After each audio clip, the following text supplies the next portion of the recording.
Après les rassemblements du 28 novembre, du 5 décembre, ce 12 décembre, la mobilisation s'intensifie à Saint-Étienne.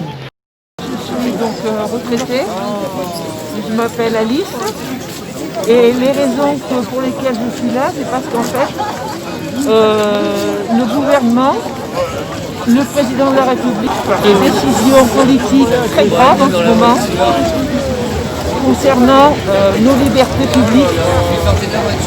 Donc, la loi de sécurité globale créée pour le fichage des personnes, et notamment des opposants.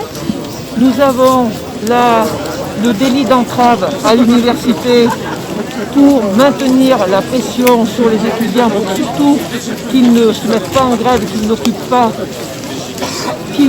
les locaux dans le cadre de la loi pour la promotion, la loi de programmation pluriannuelle de la recherche.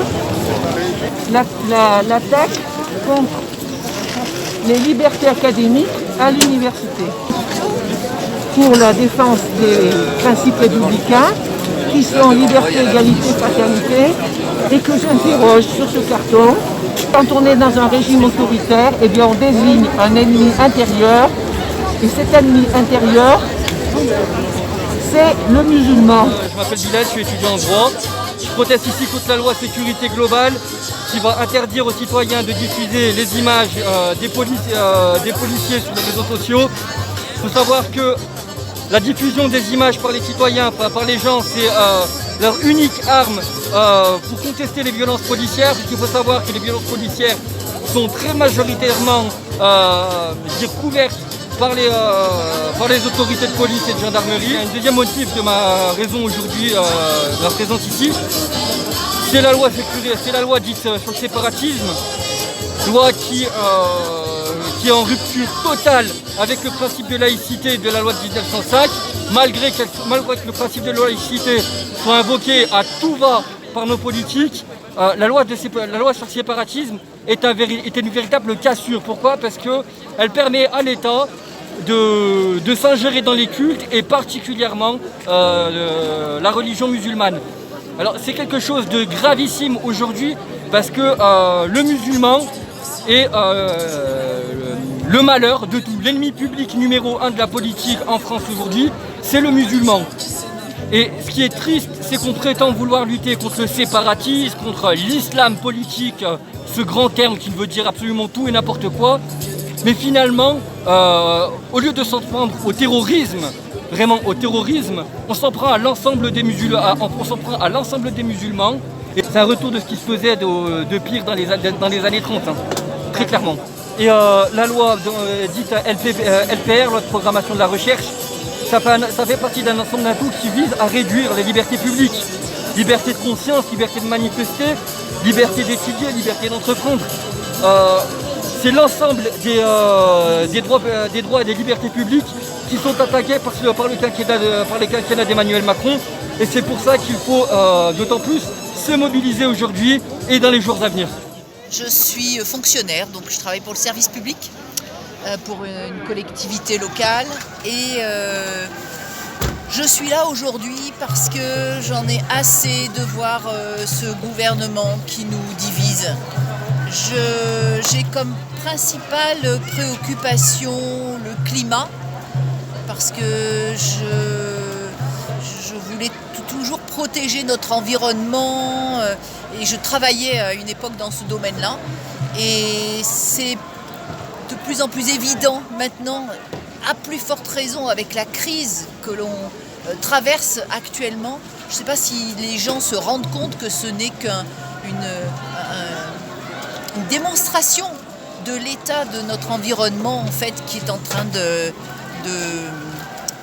de s'effondrer. Donc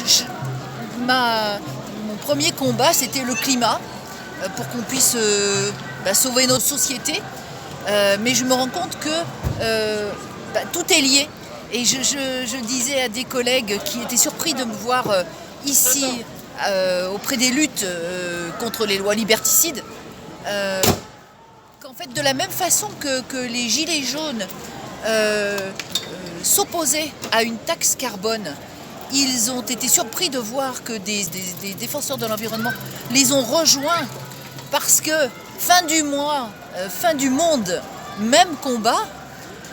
Au jour d'aujourd'hui, encore plus, on peut dire que